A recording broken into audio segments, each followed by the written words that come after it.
TradeTheMBI.com. This is John. This report is for the 24th of September, and well, pretty much we've seen all of September has been straight downhill. Probably worse than most of the Octobers that we usually see. But then again, August was straight up. So you just have the counter effect of this. Was that expenditure of all that great stimulus, and then as soon as it was decided that there was never going to be another penny spent, boom, you've had just the opposite effect going down, and it's just a drive of that free extra money, so to speak. Not to mention the extra catalysts of just the vision from the election buildup. Of course, you have more civil unrest situations, and then that's just going to exacerbate moves. We had short-term buyers started, with a little bit of support for the situation early on. That faded kind of quickly, and then it just went straight downhill once you broke through. We talked about it before on the 5K chart. It was that 3285 area that was on the ES 5K that we were talking about, because that was the last algo level support for quite a ways. Now we're here at the 23% from a daily standpoint, but still, it's just not garnering a whole lot of interest.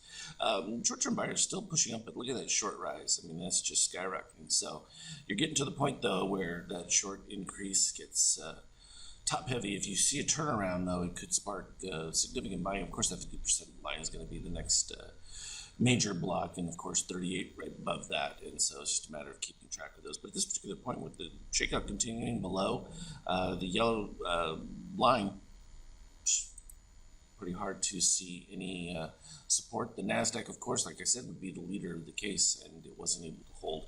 And of course, we knew because we were seeing this DOC readings without having the orange dip below, and that tends to be a powerful indicator. And of course, gold still dumping because as the market continues to fade, it's got nowhere to go. But this has just got to fill these positive extremes anyway. So we're all the way over to this one right here. We have still ordered filled right to about there. I know I'm still taking advantage of the situation as it's happening.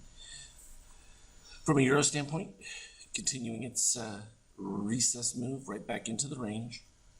And that's just because, again, in the UK and them are talking about extreme lockdown situations and stuff like that because of the number of rising cases. But what they don't like to point out, and anyone who wants to see the numbers, you can look at it, their mortality for the year, given a week-by-week basis over the last 4 years, is actually lower than it had been in previous years at this given point in a year.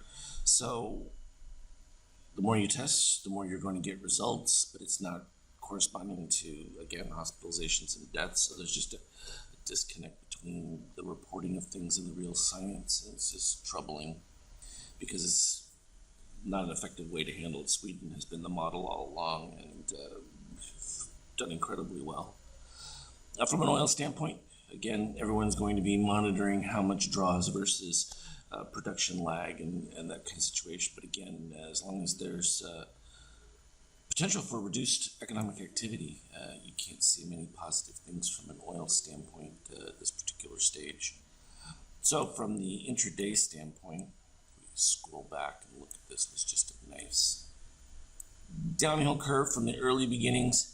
Every time we got the potential of a buy signal, you notice it always happened under no steel reset configuration, which makes it very difficult. You can get these small little bounces when they come back above steel, but if they're in a situation where you're just not seeing any grand support, or like in this case, dip below the red line where at least the low's got to get retested first, so you're going to wait for that one, and then when it does, we've obviously made new lows, so it didn't help any with that constant failure of steel.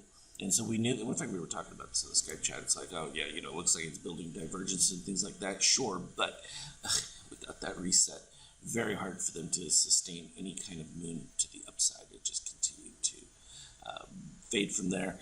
The closest thing we got to it was as we started building across here, but then again, it made that new setup low, and again, couldn't get a dip on the oversold of the steel coming down below, and that was just problematic for it. And that's just kept us in this range. We've had this declining 100%, And in the declining 100%, usually you get price wanting to pull up towards it, and of course it did.